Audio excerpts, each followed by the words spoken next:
Kisah kedatangan Yesus ke dunia merupakan perpaduan yang sangat luar biasa antara hal-hal yang alamiah atau yang natural dengan hal-hal yang supranatural.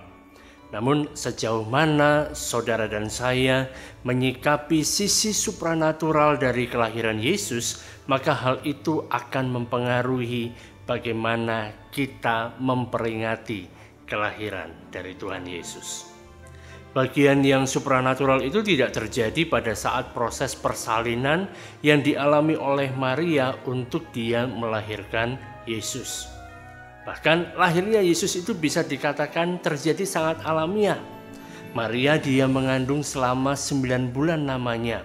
Kemudian pada saatnya tiba dia mengalami sakit bersalin. Kemudian setelah itu bayi Yesus lahir secara alamiah, sama seperti bayi-bayi yang lain. Dan kemungkinan besar proses persalinan yang dialami oleh Maria pada saat itu adalah proses persalinan yang normal dan bukan secara sesar. Tapi saudara, bila kita cermati bahwa kisah kelahiran Yesus itu merupakan satu kisah yang untuk konsumsi orang dewasa. Sebab kalau bicara untuk anak-anak, maka anak-anak itu akan sulit untuk memahami segala detil-detil kejadiannya.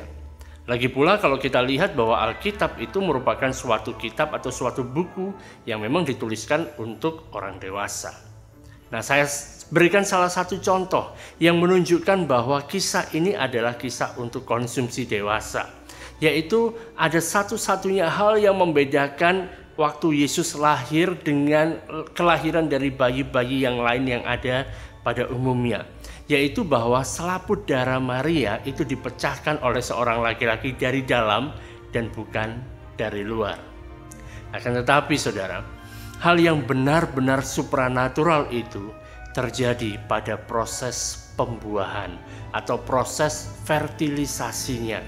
Biasa juga disebut sebagai konsepsi, yaitu bertemunya sel telur dengan sel sperma yang kemudian bersatu membentuk sigot lalu berkembang menjadi embrio sebagai cikal bakal janin. Memang ada para ilmuwan yang mengatakan bahwa secara teori dimungkinkan terjadi parthenogenesis, yaitu proses reproduksi yang terjadi dari sebuah sel telur tanpa adanya fertilisasi, tanpa ada pembuahan. Tapi hal itu kalaupun terjadi, maka hanya akan bisa menghasilkan keturunan berjenis kelamin perempuan saja. Ini dikarenakan ada perbedaan kromosom antara perempuan dan laki-laki, XX dan XY. Kita memang mungkin nggak bisa tahu lah bagaimana pastinya dan apa yang sebenarnya terjadi pada saat itu. Tetapi bila kita pikirkan, sepertinya ada 3 kemungkinan yang bisa dilakukan Allah di dalam rahimnya Maria. Yang pertama, kemungkinannya adalah Allah bisa menciptakan satu janin secara utuh langsung diletakkan di dalam rahimnya Maria. Dengan demikian, Allah itu benar-benar menjadi bapa dari janin ini, tetapi Maria tidak menjadi ibunya. Maria hanya dipinjam saja rahimnya.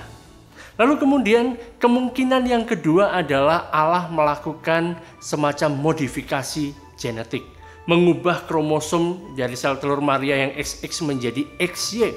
Dan dengan demikian yang menjadi ibunya memang benar Maria, tetapi tidak bisa dikatakan bahwa Allah menjadi bapaknya.